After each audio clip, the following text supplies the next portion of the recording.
Hello, everybody. What's up? What's going on? And welcome to the 88th episode of Raptors 1. Oh, man, a lot of things have happened, guys, ladies and gents, Raptors fans. Man, let's just get right into it. All right, so first off, if you watched my previous episode and if you haven't, then you need to check it out. Of course, if you like the content, don't forget to hit that thumbs up button.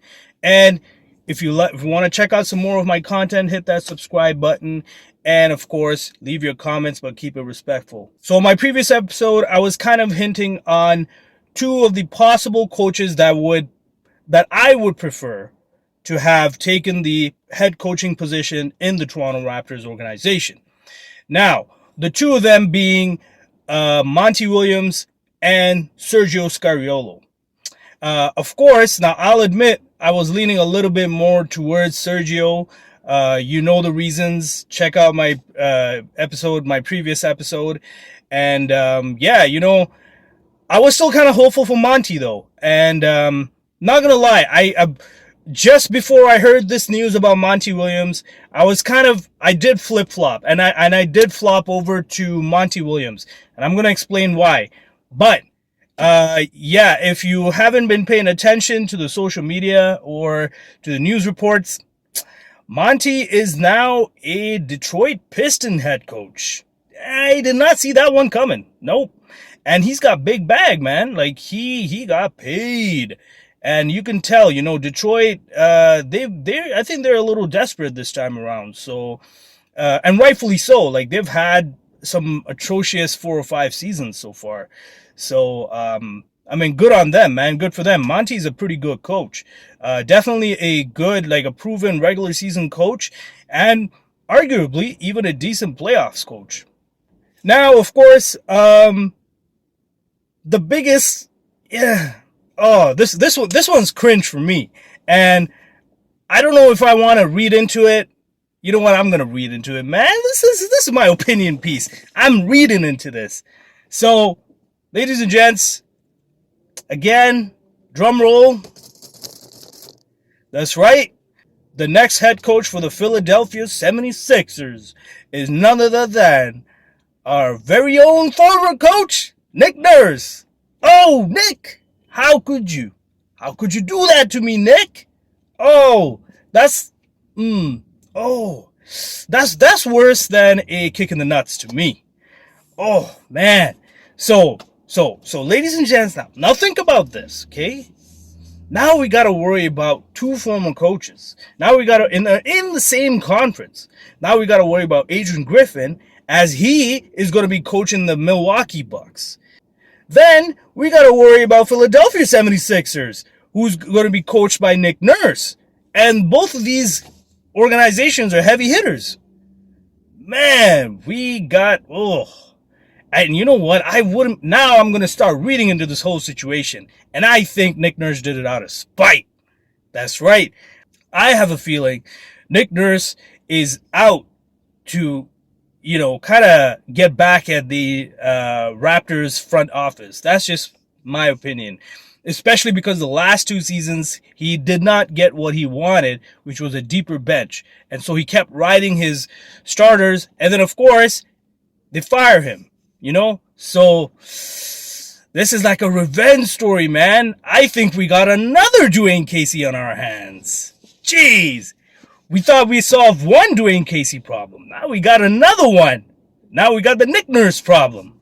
So, it seems like most of the head coach positions that were vacant have been filled. Even the Suns, they've got Frank Vogel now as their head coach. So that pretty much leaves the Toronto Raptors. Who are we going to hire? On the head coaching hunt for the Toronto Raptors, I happened to read some articles, and I was kind of surprised, because one of the coaching candidates that the organization happened to interview was none other than Dwayne Casey.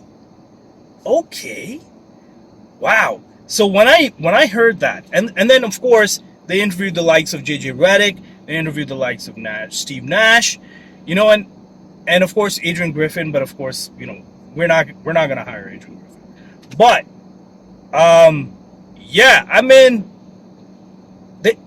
Oh, it's like it's. I get it, they're interviewing Dwayne Casey, but it's like you're trying to get back with an ex girlfriend, and it's just not gonna end up well anyway, and I'm not saying all the time. Sometimes it does work out, but that's Dwayne Casey, man. I mean, I don't know. I think he's a good regular season coach. Quite honestly, I don't think he's a good playoff coach. Oh, so anyway, yeah, who's going to be our next coach?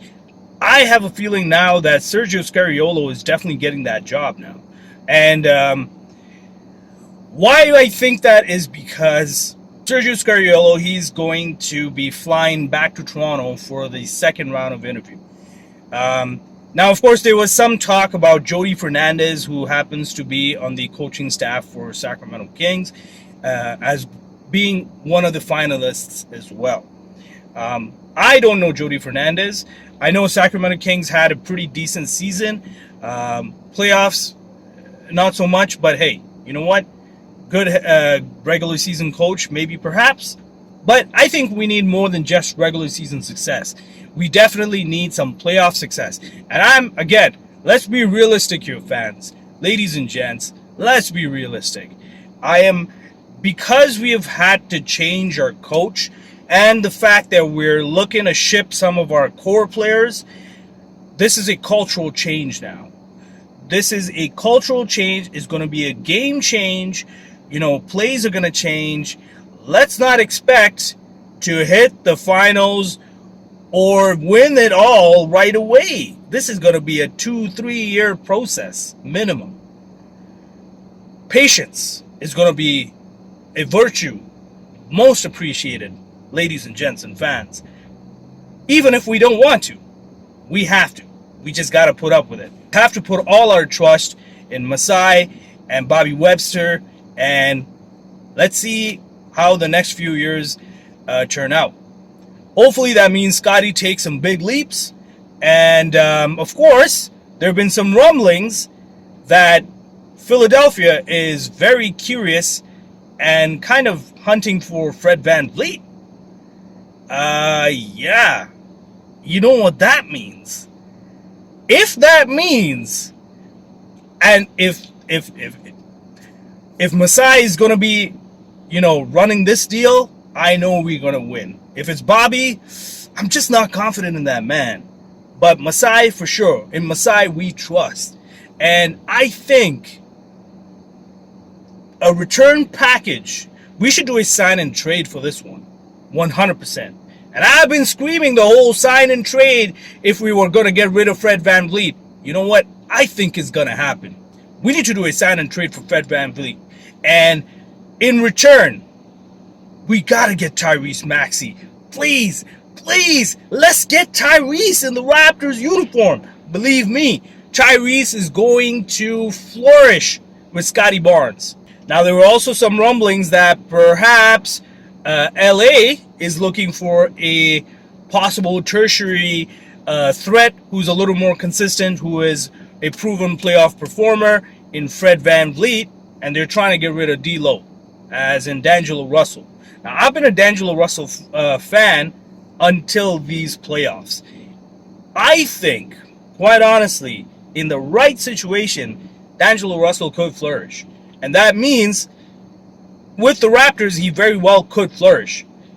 If we decide to keep the likes of Pascal, OG, and even Gary Trent. Now, I know we may have to give up one of either Pascal or OG.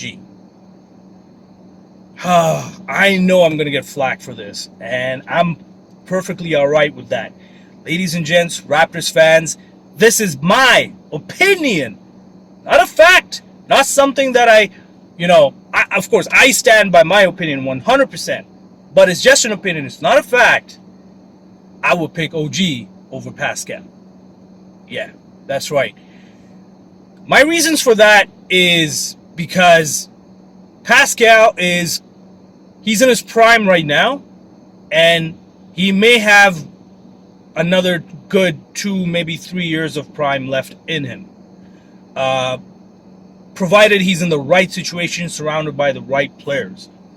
Scottie Barnes is the main reason why I don't want Pascal around, because Pascal cannot play the center. And Jakob's already claimed that position. Can he possibly play small forward? Yeah, he probably could, with Scottie being power forward or vice versa. But if we want Scottie to reach his potential, to unlock that potential all-star, maybe someday superstar potential, we cannot have Pascal on the team. Something's got to give. And the reason why I'm choosing OG over Pascal again is because OG has proven that even if he doesn't get enough touches, he's a very efficient player and he can create his own shot. Yes, Pascal can too, but we need Scottie to feed. We need to feed Scottie a little more. He needs to eat a little more. OG is just fine being like a Jaylen Brown to Scottie's Jason Tatum. I think he'll be just fine with that kind of a role. So that's all I got for today, folks. Until next time, hopefully with a new head coach and preferably a good head coach for the Toronto Raptors. I'm out.